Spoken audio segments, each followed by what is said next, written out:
എനിക്ക് പറയാനുള്ള ഒരു പ്രത്യേക കാര്യം എന്ന് പറഞ്ഞാൽ, നമ്മൾ എന്തെങ്കിലും പറഞ്ഞു കഴിഞ്ഞാൽ ആളുകൾ നമ്മളെ കുലസ്ത്രീയാക്കും, അമ്മച്ചിയാക്കും, അമ്മായിയാക്കും. എന്താക്കിയാലും എനിക്കൊരു കുഴപ്പമില്ല. ഞാൻ അമ്മച്ചിയാണ്, അമ്മായിയൊന്നും ആവാറായിട്ടില്ല. അപ്പോൾ അതുകൊണ്ട് കുഴപ്പമൊന്നുമില്ല. പക്ഷെ പറയാതിരിക്കുന്നത് ശരിയല്ല. ശരിക്കും പറയുകയാണെങ്കിൽ ജിസൈൽ എന്ന് പറയുന്ന സ്ത്രീയുടെയും പിന്നീട് അവിടെ വന്ന രണ്ട് കപ്പിൾസ് ഉണ്ടല്ലോ, ആദില നൂറ, ഈ മൂന്ന് പേരുടെയും വസ്ത്രധാരണം വളരെ ബോറിംഗ് ആണ്. വളരെ വളരെ ബോറിംഗ് ആണ്.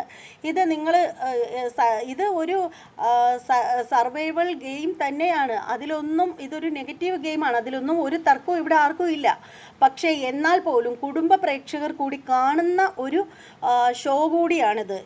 കാണും, ഒരു വീട്ടിലുള്ള എല്ലാവരും ഇരുന്ന് കാണുന്നവരുണ്ട്. എന്നാൽ ചില വീടുകളിൽ ഇത് വയ്ക്കാൻ പോലും സമ്മതിക്കാത്ത വീടുകളുണ്ട്. അങ്ങനെ പലതരത്തിലുള്ള വീടുകളുണ്ട്.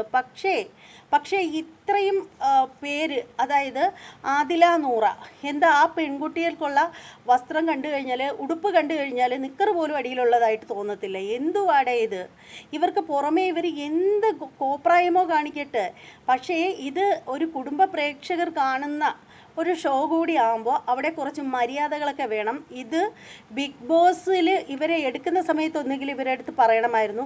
അതല്ലെന്നുണ്ടെങ്കിൽ ബിഗ് ബോസ് എങ്കിൽ ഇവരെ പറയേണ്ടതാണ്.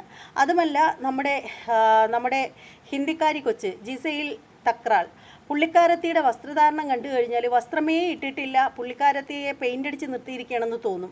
വളരെ ബോറിംഗ് ആണ് അവരുടെ വസ്ത്രധാരണവും രീതികളൊക്കെ. ഈ ഒരു കാര്യമൊക്കെ കണ്ടിട്ട് ഇങ്ങനെ മിണ്ടാണ്ടിരിക്കാനായിട്ട് തോന്നുന്നില്ല. അപ്പോൾ നിങ്ങളുടെ അഭിപ്രായം എന്താണെന്ന് വെച്ചാൽ, കൂടുതൽ ആളുകൾ ഇതൊക്കെ നമ്മൾ പറയുമ്പോൾ നമ്മളെ തെറി വിളിക്കുന്നറിയാം. പക്ഷേ ഇതൊക്കെ കണ്ടാൽ മിണ്ടാണ്ടിരിക്കാനായിട്ട് തോന്നുന്നില്ല. അപ്പോൾ ഈ ഒരു കാര്യത്തിൽ ഈ പെണ്ണുങ്ങളുടെ വസ്ത്രധാരണത്തിൽ ഒരു ചേഞ്ച് കൊണ്ടുവരണം. എന്തായാലും ഇത് ഹിന്ദി ബിഗ് ബോസ് അല്ലല്ലോ, മലയാളം ബിഗ് ബോസ് അല്ലേ. അതിൻ്റേതായിട്ടുള്ള കുറച്ച് മര്യാദ കാണിക്കണ്ടേ? അപ്പോൾ എൻ്റെ അഭിപ്രായം ഇതാണ്. നിങ്ങളുടെ അഭിപ്രായം എന്താണെന്ന് വെച്ചാൽ ഓരോരുത്തരായിട്ട് കമൻറ്റ് ചെയ്തേക്കൂ. ഇനി മറ്റൊരു അടിപൊളി വീഡിയോയുമായിട്ട് വരാം. എല്ലാവർക്കും ബൈ.